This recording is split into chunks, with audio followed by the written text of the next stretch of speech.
Media will be talking about the non-existent Russian collusion, whatever the heck that means, because it's not a crime, between Trump and somebody in Russia. But there's other real things going on. We had a horrible shooting tonight, so the left will have to politicize that tomorrow. We got the tax cuts now coming up. We got Donna Brazil's bombshells. We'll get to that in the last segment. She trashed Hillary Clinton in her new book, Debbie Wasserman Schultz, the DNC operation, blah, blah, blah. Apparently Donna was doing everything right and everybody else was doing everything wrong, so whatever. I love left-on-left warfare. It's fun. Yeah. Hey, a guy who is preparing to take on the bureaucracy next year, because they'll fight him on this, because he's going to reform taxes and such and cut things in state government in combination with what we're going on the federal level, is Missouri State Senator Bill Eigel. He's going to join us here in just a second, in about 30 seconds, because I'm going to ask Bill if the words of JFK still resonate with us today or not. Tax rates are too high today, and tax revenues are too low. And the soundest way to raise the revenues in the long run is to cut the rates now. And the reason is that only full employment can balance the budget, and tax reduction can pave the way to that employment. The purpose of cutting taxes now is not to incur a budget deficit, but to achieve the more prosperous, expanding economy, which can bring a budget surplus. Hey, State Senator Bill Eigel joins us now. And Bill, how about that? The liberals just hate when we use JFK, don't they? Well, Tim, thanks for having me tonight. And yes, they do. But I think it's a dramatic contrast on how far, unfortunately, some of my Democratic colleagues have come on their belief set. They used to have it right here. And then we just got to get back to that. Absolutely. We're talking to Missouri State Senator Bill Eigel. He's on Twitter at Bill Eigel. He's from the county of St. Charles. Bill, speaking of St. Charles, thank you for joining us this past week on the Job Creators Network Tax Cuts Now tour. You were one of the featured speakers. Bill, let's first talk about, why did you come out to support that, especially since we had it outside? It was 44 degrees last Wednesday.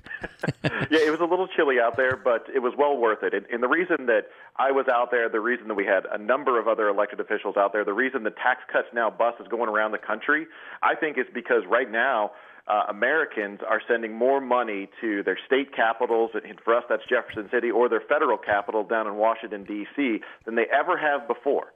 And in spite of that, all that money going to those places and into the government coffers, I think a lot of Americans feel like they're getting less and less out of government in spite of that. So there's a lot of frustration, and I think the understanding that if more of that money stays with the small business owners and the working class families back in America, that we'd be better off for it. Bill, you couldn't be more right, and we heard this from real people, right? It wasn't just me, a former politician, and you currently in office. We heard it from small business owners in your county. We heard it from Debbie McFarland, right? She's a one-woman shop, and she said, hey, they call me Demo Debbie because of what I do in my day job, rebuilding people's interiors, and I want to demo the tax code. She said because almost 50 cents of every dollar she brings in, she's sending it to either Jeff City or D.C., and that's what you and others want to change. Well, and absolutely, and I think it's very frustrating for a lot of us that folks like Debbie, who are small business owners that are trying to create jobs and create economic opportunity, are vilified by the left a lot of times as the problem, and that they shouldn't get any more freedom that they already have, that they shouldn't have any more liberty that they already have, and that the government has a broader and broader role to play in their lives and their businesses. That's very frustrating. I take the different view. I think that the less government gets involved in anyone's life, whether it's a small business owner or it's an everyday family in St. Charles, I think that's a better thing. I think that's good for our country and that's good for our state. So that's why I was there in spite of all that chilly weather. And in following up that, you're now going to put your money where your mouth is, right, Bill? Because I just got your press release on this, and bill filing starts in less than a month, and you are preparing to file here in the state legislature the Missouri Economic Relief Act. And MIRA, Missouri Economic Relief Act. So tell us, this is this is an exclusive tonight, and we're unveiling Senator Bill Eigel's Missouri Economic Relief Act. Bill, it's a long press release. You're really sinking your teeth. And I look at this as, and Alfredo Ortiz was on here from Job Creators Network earlier, and he said, look, the biggest thing our operation does is we're the voice for small business, because all the big businesses, they've got their lobbyists and they've got their spokespeople at the seat of government. And I look at this, Bill, as you and your colleagues standing up for taxpayers and hardworking business people, men and women, small shops, medium shops, big shops here in Missouri. What is the Missouri Economic Relief Act going to do for them? Well, first of all, it's going to lower taxes. And the reason we want to lower taxes is because it's going to make Missouri a more competitive environment to compete for population growth and jobs against states like Texas and Tennessee and other states that don't have an income tax. And I think one of the best incentives that we can give small business owners and working families to stay, live, and grow in Missouri is more of their own capital. So I've unveiled the Missouri Economic Relief Act, as you mentioned, MIRA, and it's going to be good for a bunch of people across the spectrum of Missouri families. One, if you're a middle or working class household, you're going to benefit from that because it's going to completely eliminate the bottom four brackets in the Missouri tax code. So the 1.5%, the 2%, the 2.5%, and the 3% brackets completely eliminated. If you're a small business owner and you fall in a little bit higher income bracket, it's still a great deal because it's going to reduce the top income rate by 20%. So at the same time it's doing that, it's streamlining the code, making it more simpler, closing deductions, closing loopholes to help pay for some of the offsets in revenue. And it's really an approach that I've heard from folks on both sides of the aisle, Republican and Democrat alike. It's got a lot of the items in there that both folks will look from. And I think it's a step in the right direction, and I'm excited about it. And Bill, Democrats should enjoy this too, because we're basically taking the gamesmanship out of the tax code, right? It's like, the left wants to freak out anytime we talk about lowering rates because they want to soak the rich. But the rich, the real rich, Bill, they've got the tax code figured out, right? Because they've got their army of accountants and lawyers and so on. So it's the middle class that gets hammered because they don't have the time, the ability, the money to figure out the game that the tax code has become, right? With all the deductions and the set-offs and the credits and the this and the that. How about we just simplify everything and make the rates what they are, make them more fair, more equitable, close the loopholes? That's really what your ultimate end game is here, right? Absolutely, absolutely. And you really hit on that. One of my big objections to the income tax is there are so many rules and so many regulations and so many loopholes, as you mentioned, that those that have true wealth, ownership of assets, those individuals are able to manipulate our tax code to a degree that most of our middle-class families just simply cannot. And so it ends up that most of our middle-class families are the ones most times paying the highest rate of taxes. So what I've done is I've gone in there into our state tax code and we've said we're going to get rid of all these exemptions. We're going to get rid of we're going to streamline this code, and we're going to bring down the rates for everybody. And actually the people as a percentage of their income that'll benefit the most are those going to have the lowest incomes because we're going to completely get rid of some of the lowest brackets in the code. So Bill, let's be honest. You and I both know to say this is a heavy lift is probably an understatement, right? Because I've always told people this. You want to go to the most crowded hearings up in Jefferson City where the taxpayers aren't represented?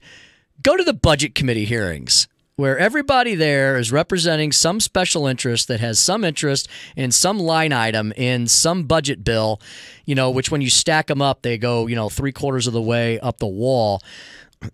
You're going to run into some headwinds on this, right? So how have you – I guess my question is, have you talked to any of your colleagues?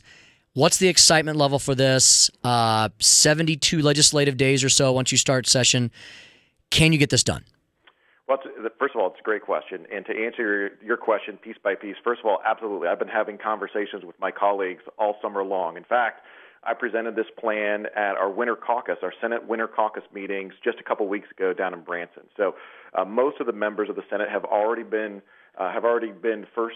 their first look at this tax plan, and all the feedback I got was positive. So that's number one. Secondly, I'm working with this bill is probably going to go through the Ways and Means Committee, and that's chaired by Senator Wayne Wallingford.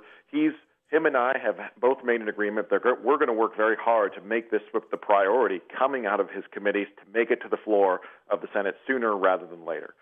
So I do think that there's appetite for that. And really, if you go back to November 8th, the message that the people gave us is they had an appetite for the kind of big ideas that were really going to change the direction, not just of the country, but right here in Missouri. And there's no better way that we can change the direction of Missouri than by making our tax code put our small businesses and our middle-class families on a competitive playing field with the other states like Texas, like Tennessee, like Florida, that are already prospering and doing better than we're at.